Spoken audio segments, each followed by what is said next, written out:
What is going on, everybody? Sean here with Last Cast TV. I'm going to be doing a quick product review on my Shakespeare Ugly Stik. So this is a 10-foot rod, rated medium heavy action, and 12 to 30 pound line. So this is actually my first surf fishing rod that I've ever owned, and it's held up great for me. I never had a problem with it.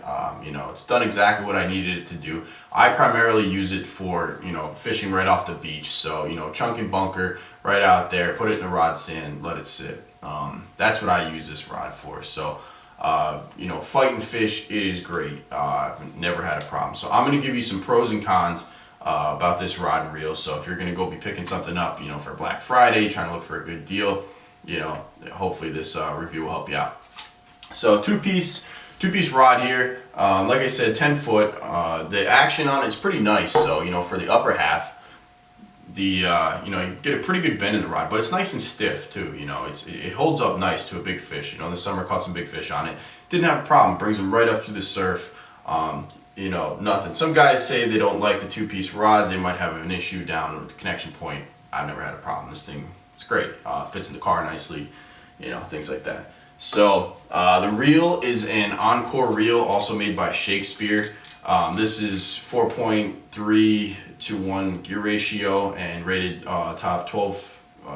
Top of the line is 25 pound line for 155 yards. So I actually have 30 pound mono on it right now, and I haven't had a problem. It sits nicely on the reel, has enough line on there. Didn't have a problem. So, if you're doing some massive shark fishing, obviously you're going to be using braid and stuff like that. But, and that's what a lot of guys are going to say, oh, you should have braid on there and everything. I'll be switching it over. I just had mono at the time, so that's what I put on it. And it held up nice. Caught some big fish this summer, so not a problem.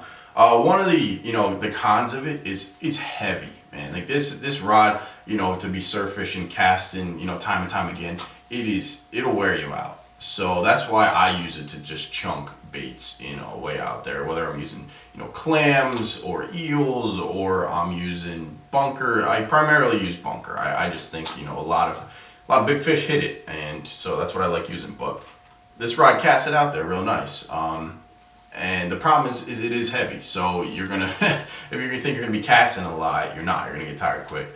So you can see the size of that reel on there. It's pretty good. It holds up nice. One of the problems that I've noticed with it is if you look inside the reel there's a seat right here where the drag comes down and tightens. What'll happen is sand will actually get in between there, the drag tensioner, and the reel itself, and will actually kind of lock it up, and it will tighten the drag when you get a fish on. That's one problem that I know. So if you got sand on your hands or you're handling the rod and sand falls in there, stuff happens. You're surf fishing, and I go at night often, so you can't really see what's going on. So I've had sand get in there and kind of not lock it up, but as the fish is pulling, it will tighten the drag down when you want it to be loose. So that's one thing that I've noticed with it, and so you gotta take it off and clean the sand out, and it's good to go. I often when I get my rods, when I'm done fishing, I'll go home, take the hose it down, and they're good. This is fine, holds up nicely. I'll probably do a video of me cleaning the whole thing out, so you'll be able to see that. But all in all, it's a good rod. It's a great rod to start with. So I think I got this for $70 at Dick's Sporting Goods. It was on sale, stuff like that. So, to start, if you're gonna start surf fishing, or you're looking into it, or you're a beginner or whatever, it's a great rod. It really is. For the money, to get a rod for under $100, rod and reel setup, I should say, for under $100, you can't beat that. So, Black Friday's coming up, so check out the stores.